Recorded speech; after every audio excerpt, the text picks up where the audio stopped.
Hello बच्चों, तो आज से हम देखते हैं, आज हम टॉपिक देख रहे हैं IUPAC nomenclature of elements above 100। तो आपको मैं एक कहानी सुनाता हूँ। पहले एलिमेंट्स का 100 के बाद नाम नहीं रखा गया, रैदर वो ढूंढ लिए गए थे, तो बहुत टाइम तक उनका नाम नहीं रखा था। जैसे अभी भी देखो 113 में UUT दिख रहा है, 114 में UUQ दिख रहा है, UUP, UUH, ये बहुत पुरानी पीरियोडिक टेबल है बच्चों जो आपको दिख रही है। यहाँ पे देखो ये यू सीरीज बनी है पूरी, है ना। ये पहले 100 से पूरी यू सीरीज थी। और आज की टेबल में अगर हम इनको देखें तो इन सब के नाम है 118 तक, हर एलिमेंट का एक पर्टिकुलर नाम दे दिया गया है। अब तो एक IUPAC नोमेनक्लेचर बनाया गया था उस टाइम पे कि 100 के आगे के एलिमेंट्स को नाम कैसे दें।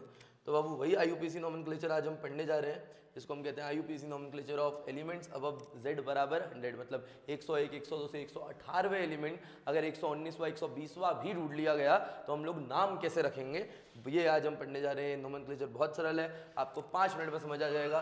बाबू अगर मैं बात करूं जीरो को, तो जीरो को निल लिखा जाता है। क्या बाबू? निल। 1 को अन लिखा जाता है, UN। 2 को बाई, 3 ट्राई, बोलते रहेंगे बच्चों साथ साथ। 4 को क्वाड लिखा जाता है बाबू। 5 को पेंट लिखा जाता है बाबू। 6 को हेग्स। अब उस 7 को, जैसे आपने 10th में पढ़ा होगा हेप्ट, पर हेप्ट नहीं, अब क्या बोलते हैं बाबू? सेप्ट बोलते हैं। तो क्या चीज? 7 को सेप्ट बोला जाता है। 8 को, अच्छा ये सेप्ट बस इनऑर्गेनिक का टर्म है, ऑर्गेनिक में आप लोग हेप्ट ही यूज करेंगे बाबू। 8 को बोलते हैं ऑक्ट। और बाबू 9 के लिए आएगा तमिलियन बनो बाबू यन। क्या चीज? यन यन यन बोलेंगे भैया। और ये 9 नाम है जो आपको याद हो गए तो मजा याद भी हो गए बाबू। 0 को निल, अन, बाई, ट्राई, क्वाड, पेंट, हेग्स। 7 के लिए हेप्ट नहीं बाबू, सेप्ट, सेप्ट, ऑक्ट और क्या चीज़? आपको नाम लिखना है तो आप कैसे लिख सकते हैं, हम ये दिखाते हैं। जैसे आपको फॉर एग्जांपल 104 का नाम लिखना है, 104वें एलिमेंट का, कि 104 का IUPAC नाम क्या होगा। तो बाबू 1 के लिए क्या आता है, जल्दी से बताओ।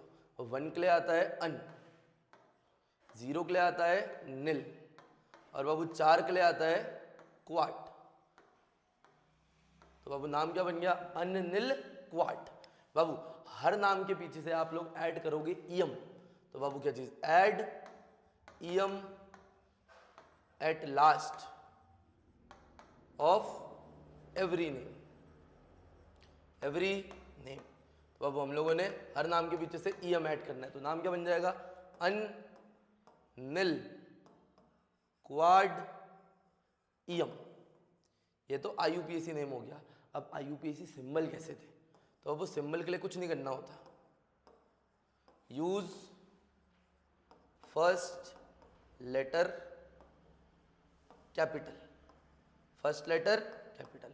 अब दादा आपने तो हमको सिंबल बताया ही नहीं, तो बाबू बात करते हैं। जो पहला पहला लेटर है वही सिंबल बन जाएंगे। जैसे इसका सिंबल होगा N, इसका होगा U, इसका होगा B, इसका होगा T, इसका होगा Q, इसका होगा P, इसका H, इसका बाबू क्या? S, इसका O और इसका E। जो पहला पहला लेटर है वही क्या बन जाएगा? सिंबल बन जाएगा। तो अगर हम उसको सिंबल देना है तो बाबू इसका पहला लेटर क्या है? U। बस बाबू पहला लेटर हमेशा सिंबल में कैपिटल बनाओगे, तो U कैपिटल बना। अब निल का N छोटा बना, और बाबू क्वाट का Q छोटा बना, तो सिंबल आ गया UNQ। 104वें का नाम हमने दे दिया। अगर आपको किसी और का, एक बार बढ़िया स्क्रीनशॉट लो बाबू इसका जल्दी से।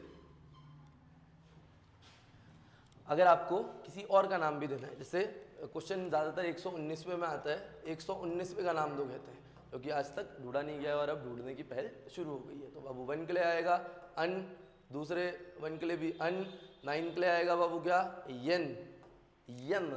बाबू पीछे से क्या लग जाएगा? ईएम। तो क्या लग गया? अन, अन, यन, ईएम। बाबू ये तो हो गया पूरा नाम। अगर सिंबल की बात करो तो सिंबल क्या होगा? यू के लिए कैपिटल U, दूसरे यू स्मॉल यू, बाबू पीछे से UUE, 119वां बन जाएगा UUE। ऐसे 123वें का नाम दे देते हैं। चलो 123वां ले लेते हैं। तो 123वें का नाम क्या होगा?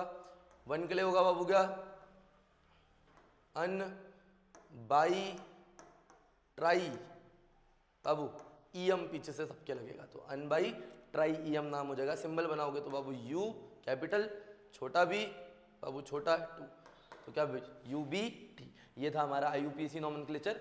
आप 100 से ऊपर किसी भी एलिमेंट का अगर नाम लिख रहे हो तो आप IUPAC नॉमेनक्लेचर के हिसाब से लिखते हो और आपको IUPAC नॉमेनक्लेचर आता है। ये आपका 1 नंबर का क्वेश्चन बन सकता है।